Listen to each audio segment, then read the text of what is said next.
नमस्कार। महाराज जनक ने सीता के स्वयंवर में शिव धनुष को उठाने की शर्त क्यों रखी? उस धनुष में ऐसा क्या था और वह शिव धनुष महाराज जनक के पास कहां से आया?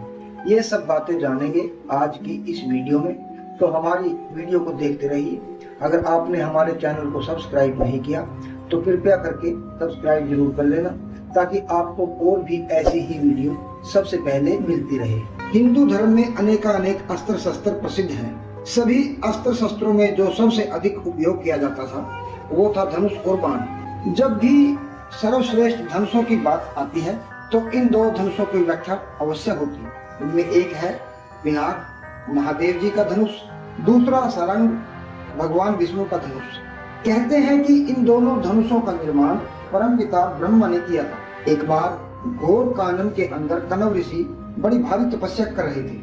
तपस्या करते करते समाधिस्थ होने के कारण उन्हें भान ही नहीं रहा कि उनका शरीर दीमक के द्वारा बांदी बना दिया गया है। उस मिट्टी के ढेर पर ही एक सुंदर बांस उग आया।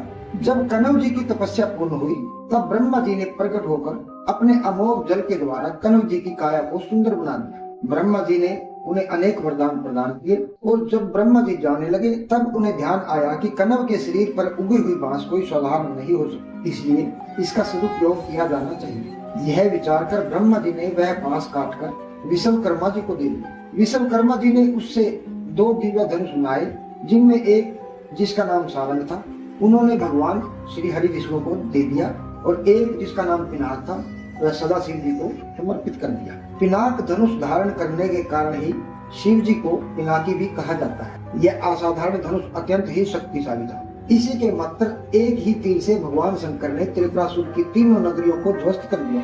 ये दोनों महान धनुष समान शक्तिशाली ही माने जाते हैं। अपने अपने धनुषों को धारण करने के बाद भगवान शिव और भगवान विष्णु में इस बात पर वार्तालाप हुआ कि इन धनुषों में कौन सा श्रेष्ठ है। तब ब्रह्मदेव की मध्यस्थता में दोनों के बीच अपने अपने धनुष से युद्ध आरंभ हुआ।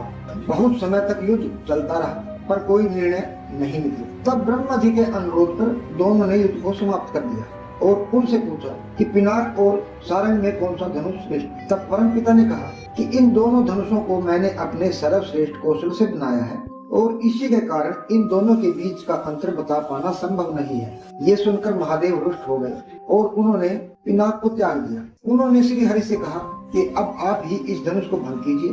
तब श्री हरि विष्णु ने कहा कि समय आने पर मैं आपकी इच्छा अवश्य पूरी करूंगा और इसका नाश कर दूंगा। एक बार सहस्त्र अर्जुन ने ऋषि परशुराम के पिता महर्षि जमदग्नि की हत्या कर दी, जिससे क्रोधित होकर परशुराम ने समस्त पृथ्वी को क्षत्रिय विहीन कर देने की प्रतिज्ञा की और इसी प्रतिशोध की अग्नि में जलकर परशुराम ने भगवान शिव की कठोर तपस्या की। भगवान शिव ने परशुराम की तपस्या से प्रसन्न होकर उन्हें दर्शन दिए और परशुराम को वरदान मांगने के लिए कहा। भगवान परशुराम ने धर्म की रक्षा के लिए और अहंकारी राजाओं का विनाश करने के लिए ऐसा हथियार मांगा जिससे समस्त अधर्मी असुरों का विनाश हो सके। भगवान शिव ने परशुराम को धर्म की रक्षा के लिए अपना सबसे भारी पिनाक धनुष दे दिया और उसे उठाने की शक्ति भी प्रदान की।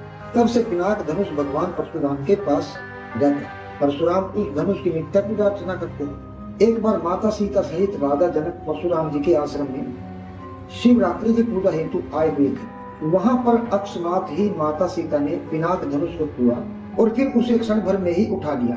जिस धनुष को उठाने के लिए हजारों की संख्या में सैनिक चाहिए थे, वही माता सीता द्वारा पिनाक धनुष को उठाते ही सृष्टि में हाहाकार मच गया। सारा ब्रह्मांड मानो हिलने लगा, जिससे भगवान परशुराम की तपस्या भी भंग हो गई और वे तुरंत पिनाक धनुष के पास पहुंचे। भगवान परशुराम भी धनुष को माता सीता द्वारा उठाते देख आश्चर्यचकित रह गए। परशुराम के वहां आ जाने से माता सीता क्षमा मांगती है और धनुष को रख देती है। बिना अनुमति के उठाने पर राजा जनक भी सीता की ओर से परशुराम जी से क्षमा मांगते हैं। तभी परशुराम जी कहते हैं कि जिस कार्य के लिए यह धनुष मैंने भगवान शिव से मांगा था कि राजन, वह कार्य पूरा हो चुका है। इस धनुष को भगवान शिव के अलावा मैं ही धारण कर सकता था, अन्य कोई नहीं।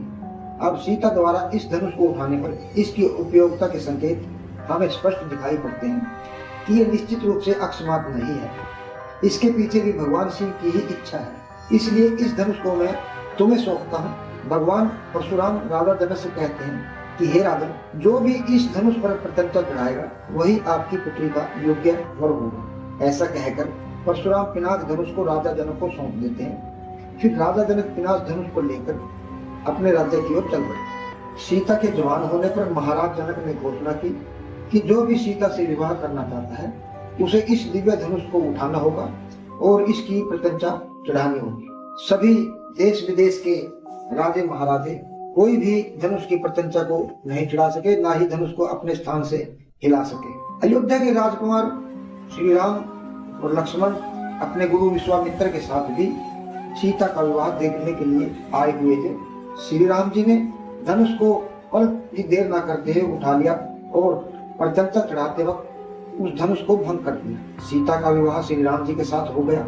विवाह के बाद जब उनके पिता दशरथ राम के साथ अयोध्या लौट रहे थे, परशुराम जी ने उनके मार्ग को रोका और अपने गुरु शिव के धनुष को तोड़ने के लिए राम जी को चुनौती दी। इस पर दशरथ ने ऋषि परशुराम जी से उसे क्षमा करने के लिए प्रार्थना की। श्री राम ने विष्णु के धनुष सारंग को लिया, इस पर प्रत्यंचा चढ़ाई और एक बाण लगाया। तब श्री राम ने परशुराम जी से पूछा कि वह तीर का लक्ष्य क्या देंगे। इस पर परशुराम स्वयं को अपनी रहस्य में ऊर्जा से रहित मानते हैं। वह महसूस करते हैं कि राम ही विष्णु जी का अवतार है और इसके बहाने श्री राम जी ने भगवान शिव को दिए हुए वचन को भी पूरा किया कि वह समय आने पर इस पिनाक धनुष को भंग कर देंगे। तो साथियों, यह थी कथा सीता का स्वयंवर में शिव धनुष को भंग करने की। इसके पीछे भगवान शिव शंकर और भगवान विष्णु का एक ही उद्देश्य था कि पिनाक धनुष को भंग करना। तो साथियों, आपको यह कथा कैसी लगी कृपया करके कमेंट बॉक्स में जरूर बताना। अगर अच्छी लगे तो लाइक और शेयर जरूर कर देना। अगर हमारे चैनल को सब्सक्राइब नहीं किया है तो कृपया करके चैनल को सब्सक्राइब जरूर कर लेना, ताकि और ऐसी ही वीडियो आपको बराबर मिलती रहे। ऐसी ही एक और वीडियो लेकर फिर मिलते हैं, तब तक देखते रहिए अच्छा सोते। नमस्कार, जय श्री राम।